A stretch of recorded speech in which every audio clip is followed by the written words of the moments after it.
चाणक्य नीति छठवां अध्याय हिंदी में वर्टिकल बार चाणक्य नीति चैप्टर 6 इन हिंदी। श्रवण करने से धर्म का ज्ञान होता है, द्वेष दूर होता है, ज्ञान की प्राप्ति होती है और माया की आसक्ति से मुक्ति होती है। पक्षियों में कौवा नीच है, पशुओं में कुत्ता नीच है। जो तपस्वी पाप करता है वो घिनौना है, लेकिन जो दूसरों की निंदा करता है वह सबसे बड़ा चांडाल है। राख से घिसने पर पीतल चमकता है। तांबा इमली से साफ होता है, वर्टिकल बार औरतें प्रदर से शुद्ध होती है। नदी बहती रहे तो साफ रहती है। राजा, ब्राह्मण और तपस्वी योगी जब दूसरे देश जाते हैं तो आदर पाते हैं, लेकिन औरत यदि भटक जाती है तो बर्बाद हो जाती है। जिसका जिस वस्तु में लगाव नहीं है उसी वस्तु का वह अधिकारी नहीं है। यदि कोई व्यक्ति सौंदर्य प्रेमी नहीं होगा तो श्रृंगार शोभा के प्रति उसकी आसक्ति नहीं होगी। मुख व्यक्ति प्रिय और मधुर वचन नहीं बोल पाता और स्पष्ट वक्ता कभी धोखेबाज, धूर्त या मक्कार नहीं होता।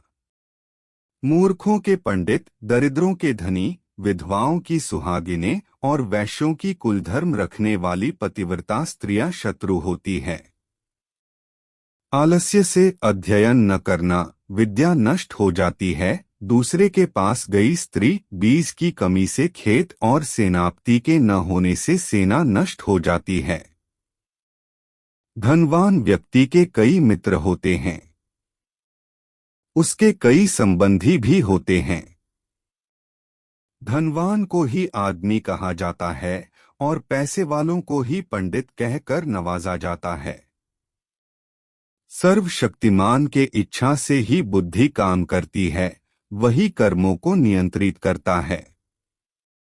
उसी की इच्छा से आस पास में मदद करने वाले आ जाते हैं। काल सभी जीवों को निपुणता प्रदान करता है, वही सभी जीवों का संहार भी करता है। वह जागता रहता है जब सब सो जाते हैं। काल को कोई जीत नहीं सकता। जो जन्म से अंध है वो देख नहीं सकते, उसी तरह जो वासना के अधीन है वो भी देख नहीं सकते। अहंकारी व्यक्ति को कभी ऐसा नहीं लगता कि वह कुछ बुरा कर रहा है, और जो पैसे के पीछे पड़े हैं उनको उनके कर्मों में कोई पाप दिखाई नहीं देता। जीवात्मा अपने कर्म के मार्ग से जाता है, और जो भी भले बुरे परिणाम कर्मों के आते हैं उन्हें भोगता है। अपने ही कर्मों से वह संसार में बंधता है और अपने ही कर्मों से बंधनों से छूटता है। राजा को उसके नागरिकों के पाप लगते हैं। राजा के यहाँ काम करने वाले पुजारी को राजा के पाप लगते हैं।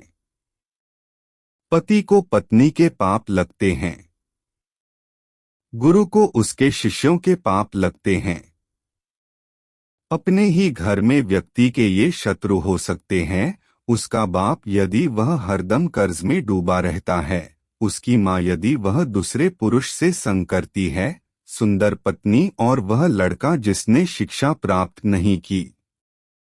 एक लालची आदमी को वस्तु भेंट देकर संतुष्ट करे, एक कठोर आदमी को हाथ जोड़कर संतुष्ट करे, एक मूर्ख को सम्मान देकर संतुष्ट करे, एक विद्वान आदमी को सच बोलकर संतुष्ट करे।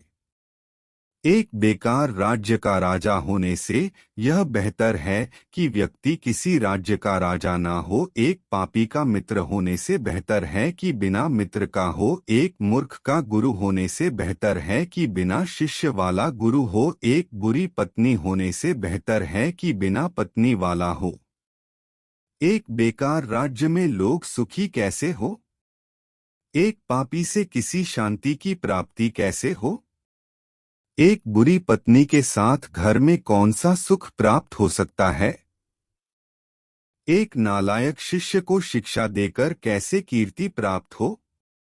शेर से एक बात सीखे, बगुले से एक, मुर्गे से चार, कौवे से पांच, कुत्ते से छह और गधे से तीन। शेर से यह बढ़िया बात सीखे कि आप जो भी करना चाहते हो एक दिली से और जबरदस्त प्रयास से करे। बुद्धिमान व्यक्ति अपने इंद्रियों को बगुले की तरह वश में करते हुए अपने लक्ष्य को जगह, समय और योग्यता का पूरा ध्यान रखते हुए पूर्ण करे। मुर्गे से है चार बातें सीखे, सही समय पर उठे, निडर बने और लड़े, संपत्ति का रिश्तेदारों से उचित बंटवारा करे और अपने कष्ट से अपना रोजगार प्राप्त करे। कौवे से ये पांच बातें सीखे, अपनी पत्नी के साथ एकांत में प्रणय करे, निडरता, उपयोगी वस्तुओं का संचय करे, सभी ओर दृष्टि घुमाए और दूसरों पर आसानी से विश्वास न करे। कुत्ते से ये बातें सीखे, बहुत भूख हो पर खाने को कुछ ना मिले या कम मिले तो भी संतोष करे, गाढ़ी नींद में हो तो भी क्षण में उठ जाए, अपने स्वामी के प्रति बेहिचक ईमानदारी रखे और निडरता। गधे से ये तीन बातें सीखे, अपना बोझा ढोना ना छोड़े, सर्दी गर्मी की चिंता ना करे और सदा संतुष्ट रहे। जो व्यक्ति इन 20 गुणों पर अमल करेगा वह जो भी करेगा सफल होगा।